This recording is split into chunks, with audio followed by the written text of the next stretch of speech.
संत यूदस का पत्र। अभिवादन। यह पत्र ईसा मसीह के सेवक और याकूब के भाई यूदस की ओर से उन कृपा पात्रों के नाम है जो पिता परमेश्वर के प्रेम और ईसा मसीह के संरक्षण में जीवन बिताते हैं। आप लोगों को प्रचुर मात्रा में दया, शांति और प्रेम प्राप्त हो।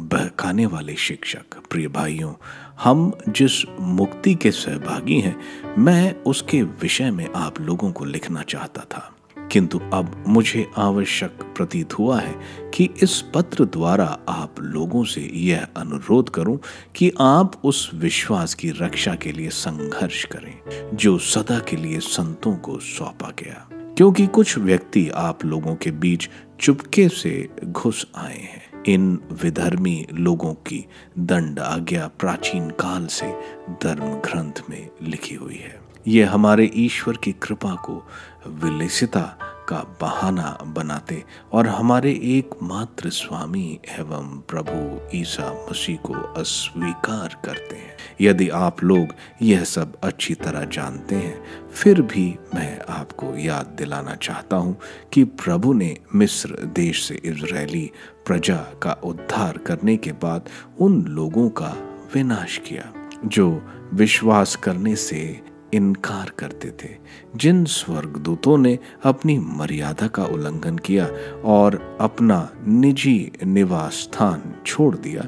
ईश्वर उन्हें न्याय के महादिन के लिए नरक के अंधकार में आकंठ बेड़ियों से बांधे रखता है। सोदोम गोमोरा और उनके आसपास के नगरों ने उन स्वर्गदूतों की तरह व्यभिचार किया और वे अप्राकृतिक वासनाओं के दास बन गए।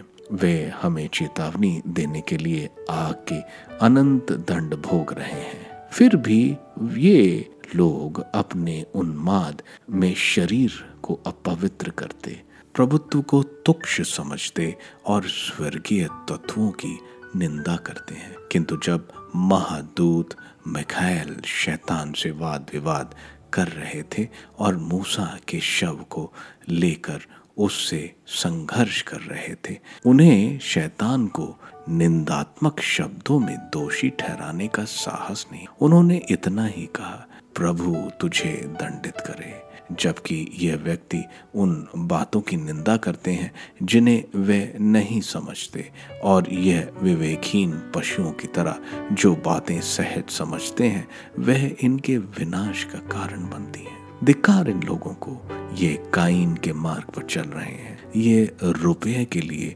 बालाम की तरह भटक गए और कोरा की तरह विद्रोह करने के कारण विनष्ट हो गए हैं। यह आपके प्रति भोजों के लिए कलंक जैसे हैं, जहां ये बिना किसी श्रद्धा के खाते पीते हैं। यह पवन द्वारा उड़ाए हुए जलहीन बादल हैं।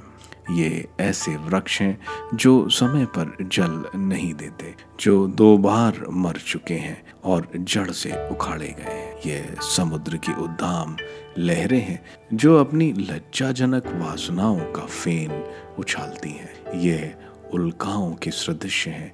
इनके लिए गहरा अंधकार अनंत काल तक रख छोड़ा गया है। आदम के बाद 7वें कुलपति हेनोक ने इन लोगों के विषय में यह कहते हुए भविष्यवाणी की, देखो प्रभु अपने सहस्त्रों संतों के साथ आकर सभी मनुष्यों का न्याय करेगा।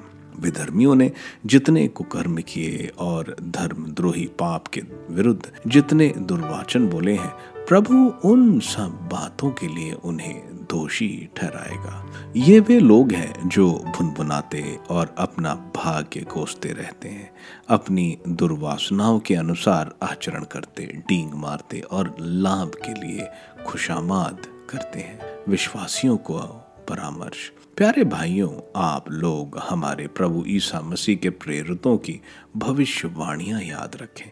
उन्होंने आपसे वह कहा, अंतिम समय में उपहास करने वाले नास्तिक प्रकट होंगे जो अपनी दुर्वासनाओं के अनुरूप आचरण करेंगे। यह व्यक्ति आप लोगों में फूट डालते हैं, प्राकृतिक है और आत्मा से वंचित है। किंतु प्रिय भाइयों, आप अपने परम पावन विश्वास की नींव पर अपने जीवन का निर्माण करें।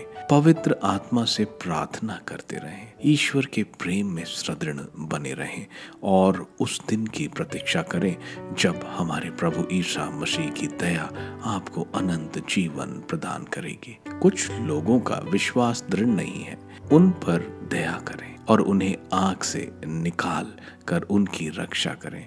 आप कुछ लोगों पर दया करते समय सतर्क रहें और विषय वासना से दूषित उनके वस्त्र से भी घृणा करें। आशीर्वाद जो आपको पाप से सुरक्षित रखने और आपको दोष रहित और आनंदित बनाकर अपनी महिमा में प्रस्तुत करने में समर्थ है, जो हमें हमारे प्रभु ईसा मसीह द्वारा मुक्ति प्रदान करता है, उसी एकमात्र ईश्वर को अनादिकाल से अभी और अंत काल तक महिमा, प्रताप, सामर्थ्य और अधिकार। आमीन।